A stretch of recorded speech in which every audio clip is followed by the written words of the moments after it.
Alright, so you're trying to decide between the Bowers Wilkins Px7 S2e and the Sony WH-1000XM5, which I'll just call the XM5.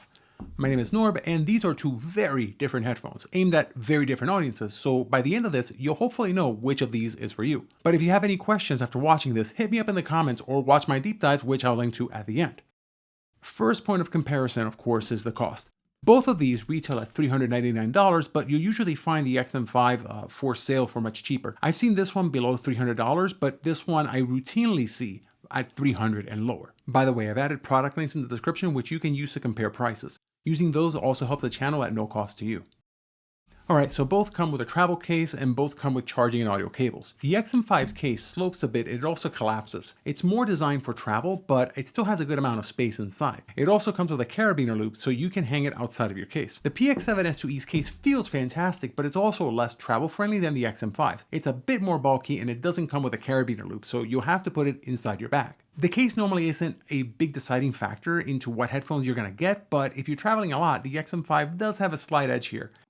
Both of these advertise up to 30 hours of battery life. With Sony, if you turn on all the fancy features, you may get about half that. The Px7 S2e doesn't have as many features, so it'll generally do better. Finally, they both have a quick charge. 3 hours of music after a 3-minute charge with the XM5, or 7 hours and 15 minutes with the S2e. Now, let's look at the user interface and design. The XM5 feels delicate, but it's actually pretty durable. After 2 years and a lot of trips, mine are still in pretty great shape. There's a couple of scratches here or there, but nothing major. They are super light with soft touch plastic made from recycled car soundproofing material, which feels fantastic. The ear pads and the headband are made of this vegan leatherette that feels kind of rubbery, but still kind of nice. The ear pads are also replaceable, though the round headband design is a bit odd, and I'll talk about that in comfort. Most controls are handled using the touchpad on the right ear cup, but there are also a couple of buttons on the left for noise canceling, power, and launching apps like Spotify. It has on-head detection, which pauses music and starts it up when you take them off or put them back on, and that works perfectly. It also includes a 3.5mm audio jack and a USB-C port for charging. The Px7 S2e looks and feels far more refined than the XM5, but it's also bulkier and heavier. It does have physical buttons for every function, including controlling your music and volume and calls and smart assistants, all that stuff. There's no touch controls whatsoever. They also have on-ear detection, so they'll pause and start music depending on whether you take them off or put them on, and you can set how well this works in the app. You can either set it to really sensitive or not very sensitive at all. If you have glasses, you might want to adjust that. Build-wise, the S2e is made out of plastic with metal trims, fabric near the ear cups and above the headband, protein leather under the headband and for the replaceable ear cups. Notice that it only has one USB-C port though, no audio jack, but you can use that for both charging and listening to music at the same time. When it comes to looks, it's definitely a matter of taste. Both of these come with a variety of colors, but the S2e just looks and feels more sophisticated and distinctive to me. Note that with the S2e, there have been some reports of the leather in the ear pads and the headband coming off after some use, but I haven't seen that, and that really seemed to be a bigger issue with the previous version. Now, both of these have apps. The Bowers Wilkins app is where you control the features, but it's also largely a music hub where you can connect a lot of your services. Sony takes both of these to an extreme. Now, I'll only cover the Sound Connect app, but there are other apps. This one's just the most important. The Sound Connect app shows off all of the XM5's features, which include autoplay settings so you can control your music without having to touch your phone at all, sound improvements like the SEE Extreme, spatial sound optimization, ear shape analysis, access to sound. I know this is a lot, but that's my point. The XM5 is second to no one when it comes to smart features, almost to the point of overload. As for scores, I'm calling this a tie for both usability and design. Now, I personally prefer the Px7 S2e because it has physical buttons and a simpler app, plus I think it just looks way better. But if you're a power user, then the XM5 is better for you. Moving on to comfort, starting with the XM5, it's really light at 250 grams or 8.8 ounces, so there's not much pressure on your head. It doesn't squeeze too hard either, but it's comfortably firm. The ear pads are thin, but I think they're fine, even with glasses, though some might disagree. People also mention the ear heat, but I haven't experienced that. The downside here is that the ear cups are a little bit cramped because of the speakers being flat. The headband is round, which can cause a hot spot after long use, though it softens over time. Overall, the XM5 is okay for comfort. It's not great, but it's not terrible. The Px7 S2e is heavier, coming in at 307 grams or 10.8 ounces, and it has firmer ear pads with wider openings, so even my big ears fit comfortably inside. The speakers are slanted, so my ears don't touch the foam inside. The clamping force is tighter, but it's not uncomfortable and it gets better over time. No issues with ear heat either. The only downside is that the firmer earpads don't contour as well as the XM5s, especially with glasses on. Overall, I find the S2e more comfortable, mainly because of the headband and the deeper ear cups, but it is close. Moving on to the noise cancelling, I'll be direct. The XM5 blocks way more sound than the Px7 S2e, and noise cancelling is just generally better, with one minor exception. The XM5 are the quietest headphones I've used. There's just no competition here with the S2e.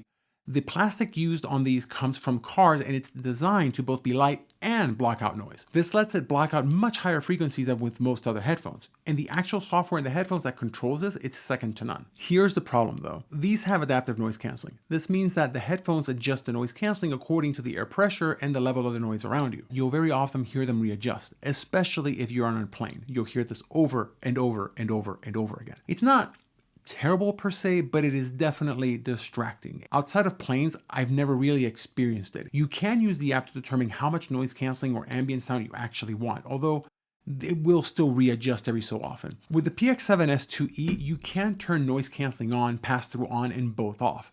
You can use both the app and the button on the left cup to switch between these modes. And by the way, this is something that they both have in common. You can also do that with the XM5, and they both have a button that will let you switch between these modes. As for the quality of the noise cancelling itself, it's more designed to protect the quality of the music that you're listening to than it is to be super quiet. It doesn't adapt to the sound outside, so you're not going to get any of the weird artifact that I mentioned with the XM5 on planes. Still, of the headphones at this price range, it's just near the bottom. As for transparency, the tables turn. The Px7 S2e is way more natural sounding and overall more enjoyable and realistic than the XM5 in this mode. All in all, if transparency is really important to you, then the Px7 S2e gets the points. For most people, noise cancelling is the bigger issue, and I think that most people, especially those who travel a lot, will find the XM5 to be better. Alright, so it's time to compare sound, which I'll divide into two major areas, music and movies. Starting with codecs. The Px7 S2e uses SBC, AAC, aptX, and aptX adaptive. The XM5, on the other hand, uses SBC, AAC, and LDAC. If you have a device that can use LDAC, it's generally a better codec, at least under ideal conditions. Under less than ideal conditions, it's on par with aptX HD and aptX adaptive. Now, Apple users only get AAC, so not much to worry about there. Both of these devices feature Bluetooth 5.2, and both can multi-connect and pair with up to 8 devices.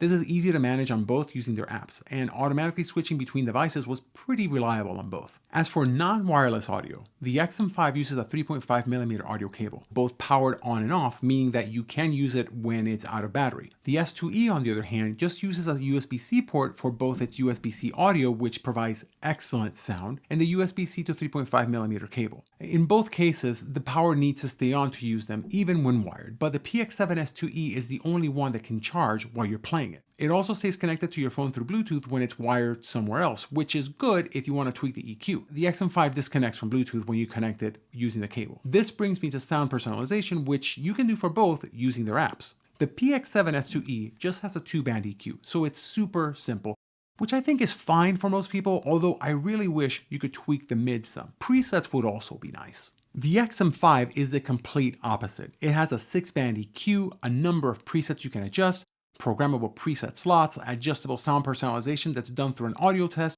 plus acoustic ear shape analysis. Now, for the rest of this, I'll compare the two headphones with the basic settings, although I'll call out exceptions where necessary. I'll go ahead and start with the XM5, which I didn't find great, especially with the default tuning. It lacks detail, it feels muddy at times, it can be fun, I guess, but it reminds me of the sound on older Beats headphones, where there's just a bunch of bloat in the low mids and the upper bass. Mind you, it is a relaxing sound, and I can listen to it for a long time. It's just not satisfying, especially with acoustic instruments and voices. The timbre is just not very good. Genres like folk and indie and classical and jazz aren't all that enjoyable with the XM5. You can fix a lot of this with equalizer, and I made a whole video about that, but there's only so much that EQ can do. When you update the tuning, the XM5 definitely gets better. It can be a bit more clear and sound a bit more fresh. And the sound improves drastically when you use the LDAC codec, so if that's an option, things get way better. But even in that case, it always sounds very closed in. Almost always. Sony has their 360 reality audio, which can be used with a few music services, as well as with some Sony TVs. These also handle Dolby Atmos if you're into that. In fact, for movies, if you have access to the 360 reality audio features, especially if you can use LDAC, the XM5 shines and they can be really enjoyable. The Px7 S2e, on the other hand, are headphones far more geared toward music. The headphone tuning is warm, it's relaxing, and excellent for long stretches of general purpose listening. Because of the way the tuning is on the Px7 S2e, this comes out as a bit dark at times, and the bass comes off as a bit overpowering at some points, even if it is smooth with good physicality to it. This is especially true in music with lots of bass and lots of sub-bass. I didn't find the sound to be bloated, but it might come off to some as not being very crisp. That's because in order to get that relaxed sound, the S2e also gives up a lot of detail, especially in the upper registers. What that means is that the timbre doesn't sound quite as natural in some cases, like with violins, and the soundstage can feel a bit more on the intimate side. Directionality and separation is still good, but it is not super crisp. It is much better than the XM5. In the mids, where voices and most instruments tend to live and where warmth really comes from, they're well presented and full. They do give up some detail for that warm sound, but you can bring this detail in by pushing the treble up in the EQ.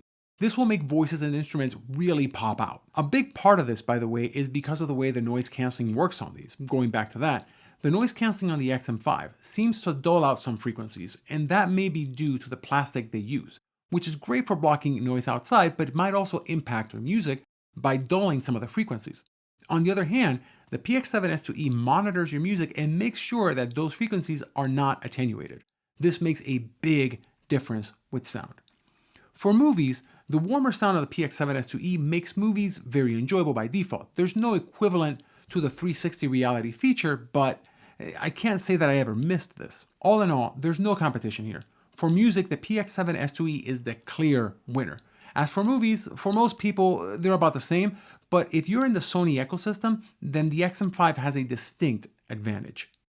Now, if you've watched this all the way through and you're wondering who should buy what, these are two very different headphones. The XM5 is probably a better headphone for most travelers or people frequently in noisy environments because of the superior noise cancelling. And if you're in the Sony ecosystem or you're just a power user that loves to tweak the product, then you will probably get a ton out of these. But if you don't mind giving up a good chunk of that, and you just want something that's super easy to use and tweak with good enough noise cancelling and fantastic sound, then I'd recommend the S2e. In fact, this one is one of my all-time favorite headphones, which speaks to how personal of a choice this is. And there you have it. If you want to find out more, click here or here if you want to watch my full deep dive on either of these, or click in this playlist right down here to see more comparisons.